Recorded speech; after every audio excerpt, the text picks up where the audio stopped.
Söndag pojkar och flickor. Hello boys and girls. Welcome back to Gary Grigsby's War in the East 2. And I think I managed to set up the streaming software correctly.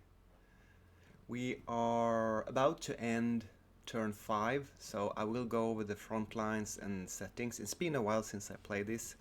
I haven't had time, so I kind of forgotten a little bit myself.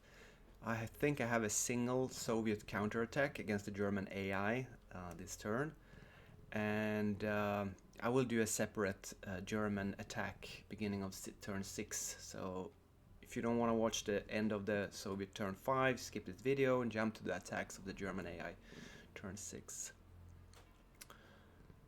So I'll grab my Epic Pen online writing tool, because I kind of like to have the possibility to draw on the map. I think you can see the lines.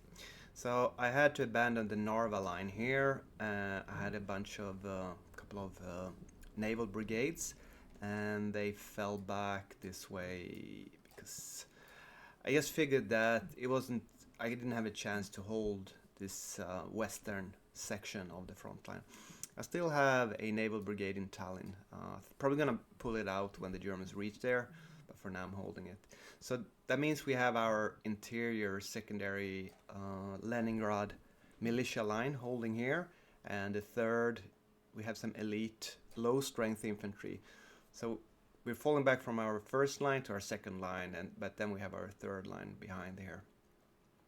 I do have new, of course, reinforcements arriving next turn that I'm pulling in from the theater box, the Soviet reserves. I think at least 4 divisions, I believe. Oops, I have my cat here, so he's joined. That, if you hear some purring in the background, that's my cat.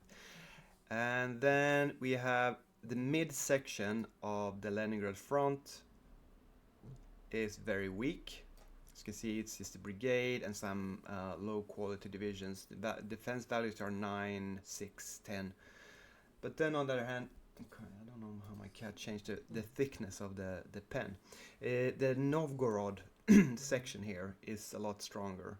I'll show you here. This part. And here's where the Germans are the strongest, so that makes sense. Okay, we are going to remove... No, I'll keep the fortress line. These guys, they don't have any forts. They have not been digging up because they've been pushed back by the Germans. Okay, Novgorod has a level 2 fort, so they're sitting in good terrain, but they haven't been able to build up fort levels. So I guess Leningrad is a strong defensive position, but our western flank is wide open here in a way. But I don't think the Germans, they have a bit of infantry that has reached there, and I guess this next turn 6, more infantry is going to reach up to the front line, but it will be a while before the proper pressure from Army Group North is going to hit this front line. So I'm pretty okay with this. Let's go on to the northwestern front. Let's see here. Northwestern front is not really that threatened. As I told you in the previous installment, we have 4, 5 decent divisions sitting on the railroad here at Staria Russia. So we got some fairly nice defensive line. And then we have weak infantry divisions, security regiments and cavalry holding this part of the line, which is not that important because there's no rail line crossing here. It's just a holding line. And then down south towards Veliki Luki we have some decent infantry. I don't plan on holding Veliki Luki, but I will make the Germans fight for it. You can see 2 strong German infantry divisions here. I don't know what this is. And then a regiment. So we have some pressure towards Veliki Luki. I'm hoping to hold the river line for another turn. I think I entered at least 1 reinforcement here on this northwestern, and I have a Moscow militia arriving on rails, so at least I have 1 more reinforcement. I guess probably I figured I would cover this hole in the front here. So I would call this part of the front medium strong, no risk of any breakthroughs, but it's not really it's not really strong enough. Maybe with the exception of Staria, Russia in the north to hold. They're just gonna get pushed back. I know that, but it's just a question of priorities. I wonder how that. All right. And then here comes, in a way, the strongest part of the front line, but on the other hand, one of the weakest. Let me explain. It's the Western Front, and in the commander's report, we can see we have 450,000 troops under the Western Front command, so it is strong. 900 tanks, 6,000 artillery. As you can see from the colors here, I guess I recolored all high quality leaders that has both a high mech and infantry in command rating, so now they're pink. So that means the pink armies, they can take care of both mech and infantry troops very well, whereas the red is only infantry. But as you can see, we have a lot of pink and red troops here, so that means we have good command in this sector. We have this yellow army here holding the northern part. This is a weak part of the front, but if I don't see a lot of mobile troops here, I see mostly infantry, so they're gonna push, and it is the wilderness there. There's no rail lines, there's some pretty heavy terrain, so I don't need to be strong here. And then you can see the Smolensk part, which is very strong. First off, we have high level of forts, we have terrain, we have high quality troops. So the midsection here is very, very strong. But then in the south of Smolensk, the problem starts to appear. As you can see, he has an immense amount of motorized, mechanized formations here in this area. And there is a gap in the line from here to down here. You can see we have 4 new fresh reinforcements holding marshes and heavy forest. So the Bryansk sector is strong, but then there's this gap here. Let's call it the Smolensk gap. And I really don't have the troops this turn to kind of cover it. I do have new reinforcements appearing in this sector. I think at least 3 infantry divisions, and I have a couple more that I can deploy, and then I also deployed 4 cavalry divisions. A little bit too early to deploy the cavalry. I really would have wanted to wait with them, but I figure I could place them maybe in these 4 marsh X's here and have them like a secondary back gap stop. Cavalry is just very weak, but if you put them in a marsh X, swamp X, maybe they can do a little bit of defense. Because I definitely expect the Germans to push through in this gap. So I don't know. I need to, before I end this turn, I need to rail in some stuff. Maybe some Moscow militia sitting in these towns up here. I wasn't expecting the German AI to push from Minsk into this gap up here, and it's not a big problem, but the only one of the few depots I built is in this area, and I don't know if I can stop it. So I need to pull down some forces from Smolensk to kind of cover this gap somehow. So strong around Smolensk, but too weak. A risk, a threat of a breakthrough in exploitation south of Smolensk. There are a few. There's a small thin line of. Wait, how do I change the color here? Back to red. There's a few weak troops south of Smolensk as well, along this river line. As you can see, there's 2 paratrooper brigades. It's just 2 weak divisions. It's not really a strong one, and you have more Germans coming this way, so that's a problem. And then we have another gap here, so we can have Germans advancing on Kursk even, if we're unlucky. I really don't care. I can't be strong everywhere. It's just not possible. Alright, then we have the 21st Army, which is now down to... I've been railing out. There's only 60,000 troops defending a very large area here, all the way from up here. And the line ends with 3 paratrooper brigades sitting in these swamp axes. So I abandoned Homel, and I fell back. I ran for my life, and I railed out 1 or 2 divisions. Yeah, I railed them up to Bryansk. Now I remember. So I'm weakening this already very weak line, and I'm trading space for time. I don't know what's pursuing me here. I don't think there's a lot of mech troops. So yeah, this is just a skirmish line, not very strong. We come to southwestern front, and in a way, what we've seen here is it's a little bit worrisome. First off, the Germans have been pushing up north of Kiev. I am trying to hold Kiev this turn with 3 weak infantry divisions and some scratch paratrooper security regiments. So this part of the line is basically not strong at all, this army. But then we have the elite army, the pink, this pink part here, and it is a little bit in a... They've been winning a lot of battles, but there's a bit of trouble here because I have to show you. I was sitting in this hex here, so zoom in, and I had to fall back. So now these 3 elite divisions here, 131st, 39th, and 130th, they're all on 0 movement points because I moved 1. You see, they were semi-encircled here. So I just moved them back 1. They now have a defensive value of 88, which is very strong. But you know what I am scared of? A human player. I could not play this way because for sure a human player would take advantage of this and encircle this entire elite army, and that would probably make me resign the campaign. I would be very unhappy. But in a way, I don't think the AI is going to be capable of this. So I am choosing to sit. As you can see here, there is very rough terrain around Cherkasy, and you have the city. So I have 2 rough, heavy woods and 1 city.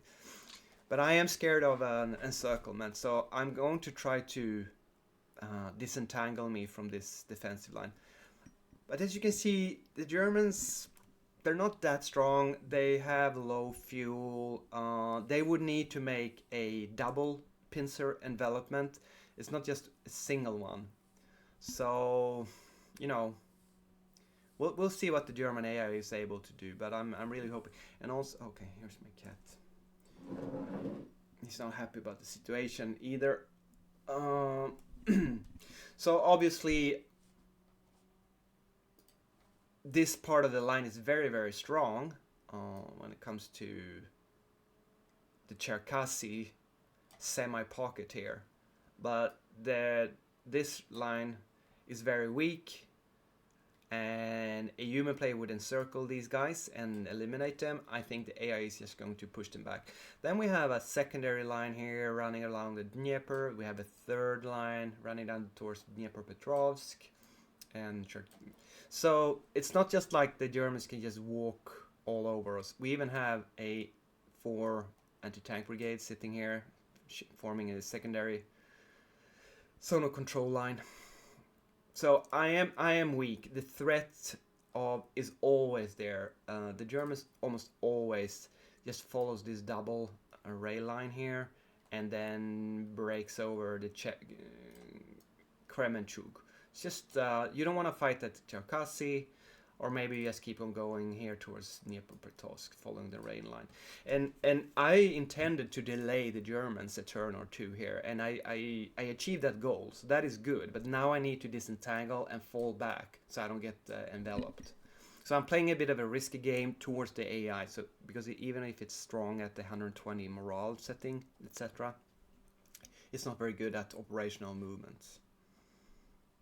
And then we come to, let's delete this and go down further south. We have Southern Front, and as you know, we use our mountain divisions to build fortifications to the entrance of the Kerch Peninsula. We have some sort of mixed tank, cavalry, and infantry defense around Nikolaev here. Maybe I can delay them 1 turn. I have some very, very fatigued tank divisions sitting north of Krivoi Rog. It's not really a defense. The only thing that's saving me here is the distance. But as you know, with the mechanized troops, you know, the Germans can shorten this distance in a single week. But I moved in here towards the what is it, the Slovak motorized brigade, and I intend to attack it. So let's do that now. What do we have in this attack? Well, first we have the 12th Army under the command of what's his face, Bobkin, which has a 6 mech factor. So he's one of the best. He is the best mech commander in the Soviet leadership pool, and he's going to be commanding this. We have some rather decent mech and tank divisions here. Combat value is 3 and 4, and then we have another mech division, and I guess I'm bringing in these airborne brigades just to get some experience. So the way you do this is you double click on a stack and you get all these 3 marked, and then you hold down shift and you hover over these 2, and now we have, wait, that's it. Oh shit, the tank division here has 15. It needs 16 movement factors. That's very unfortunate. That sucks. Oh, okay, so that, ooh, this is gonna be a much worse attack now. Yeah, he can only do a quick attack. Or, I think it's 16 movement factors.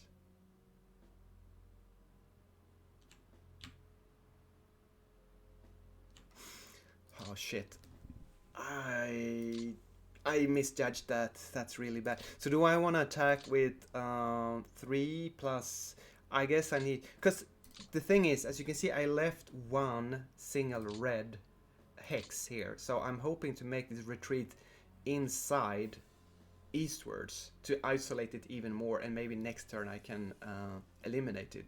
But I didn't count on the strongest division not being able to attack. Oh, that sucks. But even if I attack with this, I should have 7, 9, almost 4, 5 to 1. So let's attack with what I got. Let's start with this. So we have a 9.5 to 2.3 combat value, and he's got red fuel. Let's see what happens here. 24,000 to 6.5. Okay, I'm not gonna make it, am I?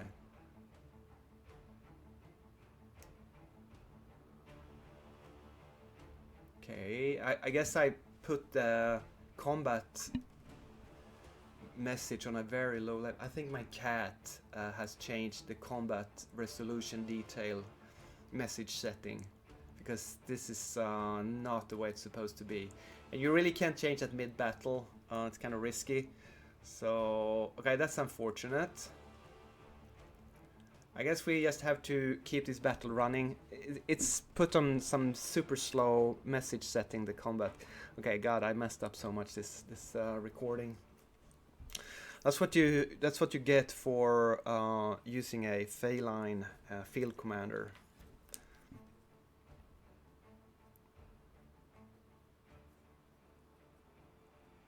Well, and then I can, if this attack doesn't come through, I can make a 1 or 2 hasty attacks with the tank division here and try to push the Slovak motorized brigade across the river, and then I'll try to isolate it.